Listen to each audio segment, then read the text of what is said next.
कहानी है रामपुर गांव की, जहां के मर्द महिलाओं को हमेशा नीचा दिखाने की कोशिश में रहते। अरे अभी तक खाना नहीं आया, क्या मुझे एक और शादी करने की जरूरत है? नहीं जी नहीं, ऐसा मत करना, वरना मैं कहाँ जाऊंगी। खाना लेकर मैं अभी आई जी। गांव की पंचायत में भी फैसले हमेशा औरतों के खिलाफ ही रहते।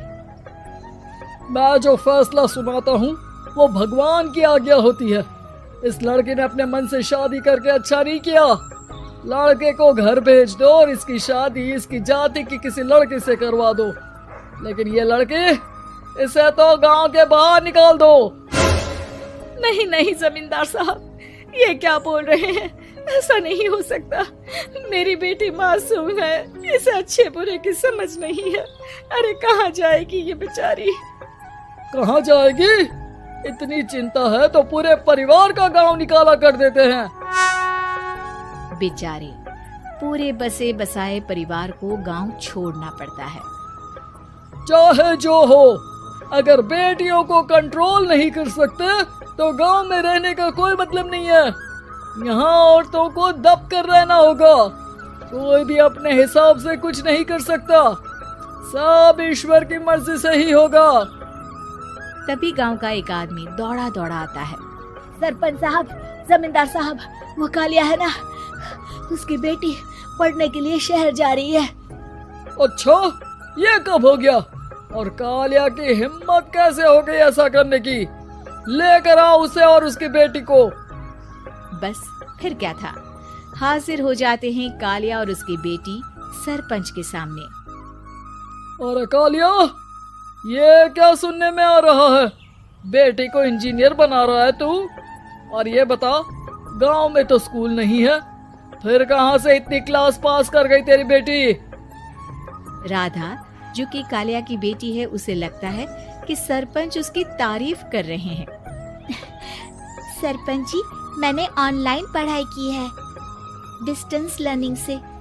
सभी में मैंने अच्छे नंबर पाए हैं, जिसे देखते हुए शहर की इंजीनियरिंग कॉलेज में मुझे स्कॉलरशिप मिली है।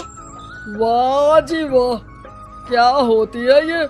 पहले तो ये बताओ, फिर आगे की बात करते हैं। पूरा गांव राधा की बात सुन रहा था और राधा बोलती जा रही थी। तो ऐसे मैं फ्री में एक अच्छी शिक्षा लेकर गांव में जो कुछ परेशानियां हैं, जैसे बिजली, पानी और इंटरनेट जैसी समस्याओं के लिए काम करूंगी।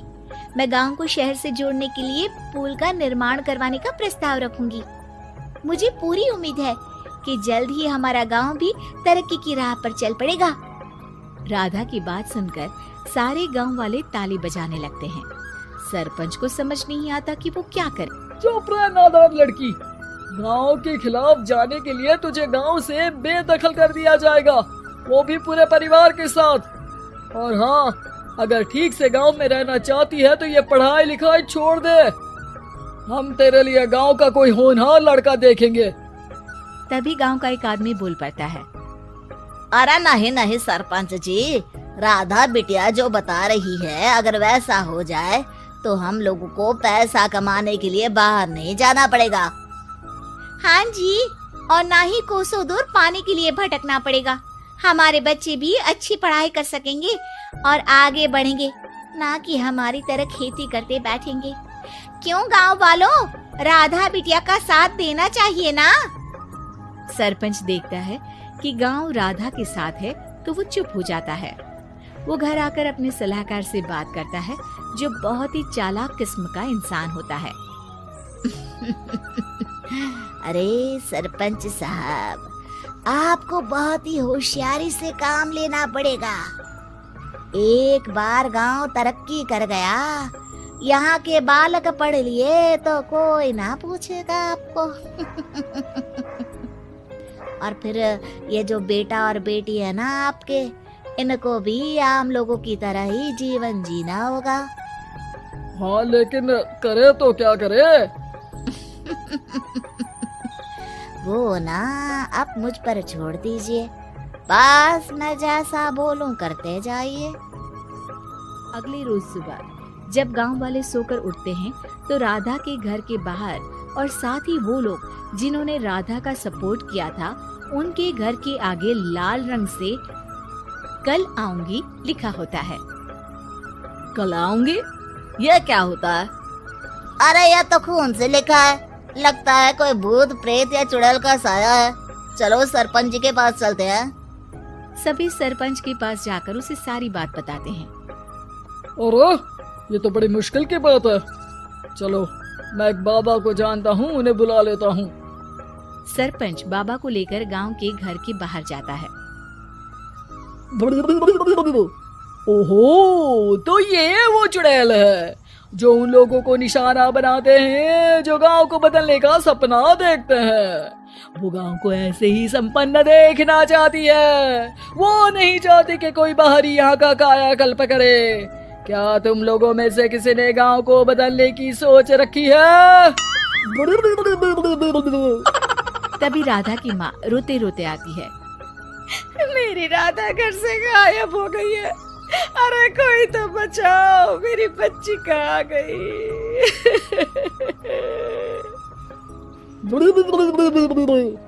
ले गई वो चुड़ैल, तेरी बच्ची को ले गई।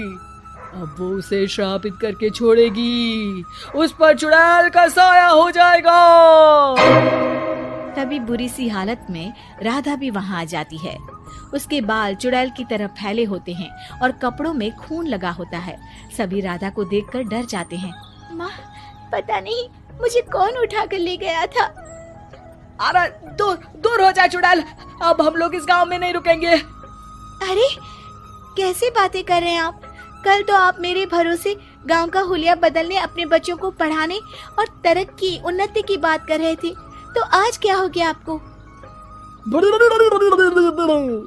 ये फिर तुम लोगों को बहकाएगी। ये चुड़ैल गांव में आ चुकी है, ऐसे ही ये तुम्हारे घर के बच्चों को भी ले जाएगी। गांव वाले राधा को गांव से बाहर निकाल देते हैं। उसके माँ बाप रोते रहते हैं, लेकिन गांव वाले नहीं मानते। मैं भी अपनी बहन के साथ गांव के बाहर रहूंगा, लेकिन वो पढ़ाई नहीं छोड़ेगी। वहीं सरपंच के घर पर सलाहकार कहता है। देखा, सांप भी मर गया और लाठी भी नहीं टूटी।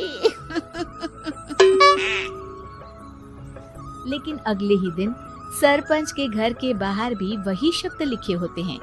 और फिर सरपंच की बीवी कहती है, हमारी बेटी को किसी ने अगवा कर लिया है। तभी राधा का भाई वहाँ आ जाता है।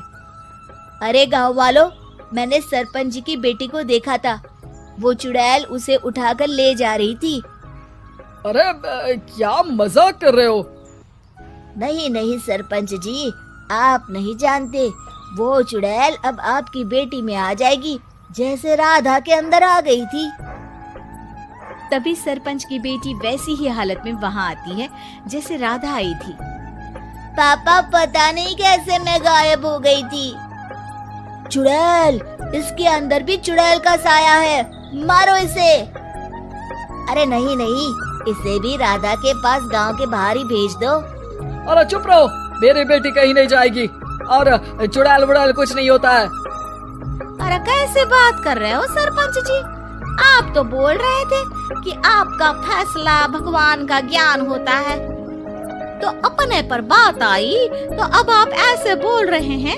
अरे ना ना ना, आपको अपनी बेटी को त्यागना ही होगा। अरे बुलाओ बाबा को।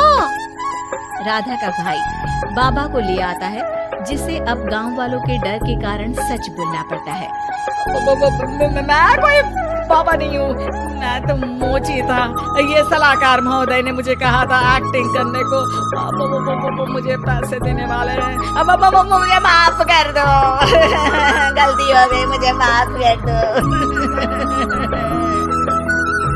तभी वहाँ राधा आ जाती है। देखा सरपंच जी, जब गांव के बच्चे साक्षर होंगे तो आप जैसे लोगों की चालाकी नहीं चलेगी।